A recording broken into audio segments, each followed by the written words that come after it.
1/2 kilo பூண்டாத்த இப்படி உரிச்சா நான் என்னைக்கு உரிச்சு முடிக்க? ஏய் அழாம வேலையை பாருண்டி. ஷோ நீங்க கொடுங்க, நான் பாத்துக்கிறேன்.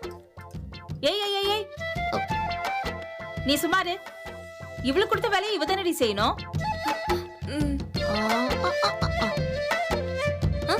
பாராஜி, டியூஷன் முடிஞ்சதா?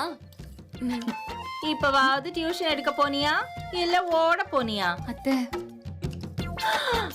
ஐயோ தெரியாம கேட்டுட்டேமா. அப்புறம் உன் புருஷன் எங்க இருந்தாச்சும் வருவான், 1.5 பக்கத்துக்கு நிக்காம பேசிட்டே இருப்பான், என்னையே சுயநலவாதின்னு சொல்லுவான். ஆமா வேணாமா? வேணாம். ஐயோ ஐயோ. அத்தை கோவமா இருக்கீங்களா என் மேல? எனக்கு யார் மேலயும் கோவம் இல்லம்மா. சரி, அப்போ நான் ஏதாவது பண்ணட்டுமா? ஒண்ணு வேண்டாம். ஏன் ஏன் என் பொண்டாட்டிய வேலை வாங்குறீங்களேன்னு உன் புருஷன் என்கிட்ட சண்டைக்கு வரதுக்கா? இதெல்லாம் எனக்கு தேவையாமா? ஒண்ணும் வேண்டாம். அத்தை ஓவரா பண்ணாதீ அத்தை. ஏய் உனக்கு தெரியுமா அவன் என்னென்ன பேசினான்னு? ஐயோ, இந்த அம்மா ஆசைப்படுறத அப்பாவுக்கு புரிய வைப்பானா, அப்பாவுக்கு புரியலனாலும் பொண்டாட்டி ஆசைப்படுறத இவன் செய்வானா?